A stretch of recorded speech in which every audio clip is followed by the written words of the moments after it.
Juste pour la petite histoire, il faut savoir que c'est moi qui ai créé l'ADN à la demande de Daniel Ball à l'époque où il était président de la fédération.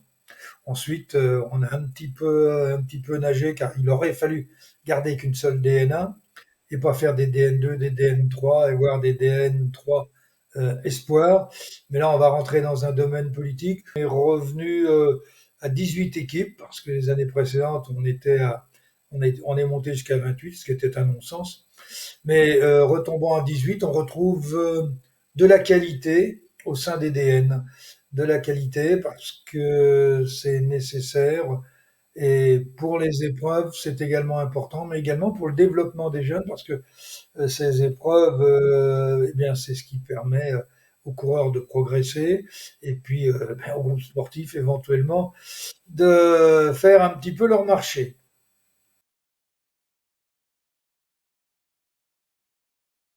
Oui, au niveau de la consistance, on va dire de de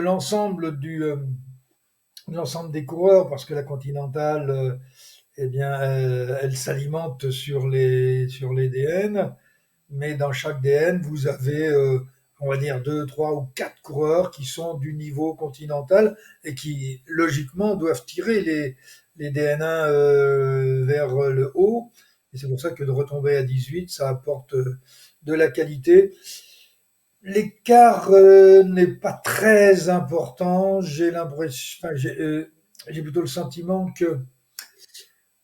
que c'est le collectif qui fait grossir ou un petit peu fait en sorte qu'on a le sentiment que les continentales sont supérieures au DNA, ce qui est logique, mais sur un plan purement individuel, sur les coureurs de moins de 20 ans, non, il n'y a pas une vraie différence.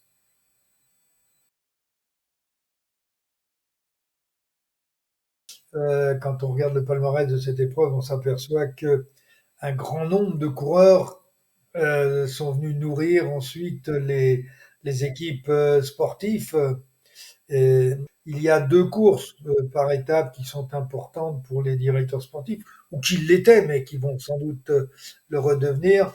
C'est d'un côté la ronde de l'Isère et c'était le Tour de Saône-et-Loire. C'est deux épreuves où on pouvait, en fonction du comportement, bien sûr, des coureurs, où l'on pouvait véritablement se dire ah ce coureur c'est pas mauvais, il y a peut-être du potentiel à regarder et surtout parmi les grimpeurs. Si on veut aller chercher des sprinters, vaut mieux aller dans la Beauce ou en Picardie, mais c'est vraiment un circuit où les grimpeurs pouvaient se mettre en évidence, et non seulement ils sont mis en évidence, mais il y en a qui ont quand même terminé sur les podiums des Tours de France. Donc c'était une épreuve qui était très suivie.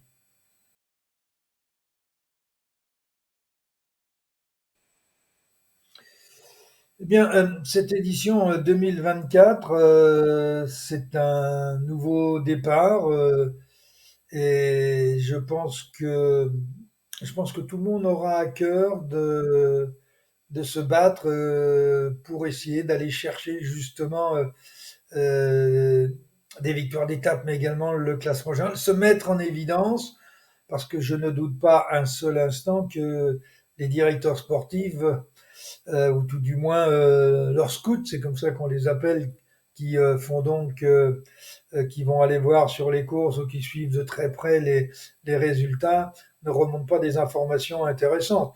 Comment imaginer, par exemple, que Vincent Lavenu ne regarde pas cette épreuve? C'est une des rares courses qu'il a gagnées et c'était quand même une très belle course.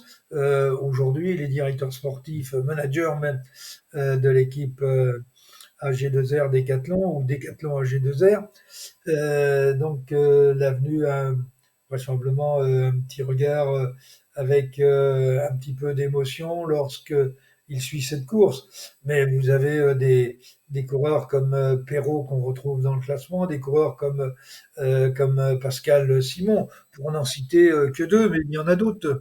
Donc c'est vraiment une course où les coureurs auront à cœur de se mettre en évidence, ça c'est évident.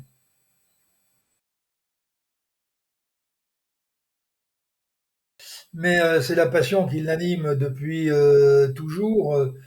Bon, on a l'habitude de le voir régulièrement sur les podiums commenter l'ensemble des épreuves sur le plan régional, sur le plan national. C'est la passion qui l'amène à cette forme de pari, oui, pari un peu fou aujourd'hui, dans la mesure où rien n'est facile, ne serait-ce que toute la partie administrative et toutes les responsabilités qui sont sur le dos des organisateurs, mais entre autres de l'homme qui est le chef de file de cette organisation. Rien n'est simple. Moi, je lui tire mon chapeau parce qu'il faut vraiment avoir la passion, l'envie pour partir dans un tel projet. Et puis, eh bien, et je crois qu'il faut le féliciter parce que il a réussi aussi à fédérer autour de lui. Et vous savez très bien qu'on n'organise pas seul, on organise avec une équipe. Mais il faut que l'ensemble de l'équipe ait la passion. Et puis, il faut trouver aussi les compétences à tous les niveaux. Et puis, peut-être une chose très difficile aujourd'hui, quelles que soient d'ailleurs les activités, euh, c'est de trouver des bénévoles qui acceptent pendant plusieurs jours d'aller se positionner sur les points stratégiques, sur les points où il peut y avoir des risques, tout l'encadrement. Euh, non, vraiment, c'est un pari osé, mais il a les épaules solides aussi, notre GG.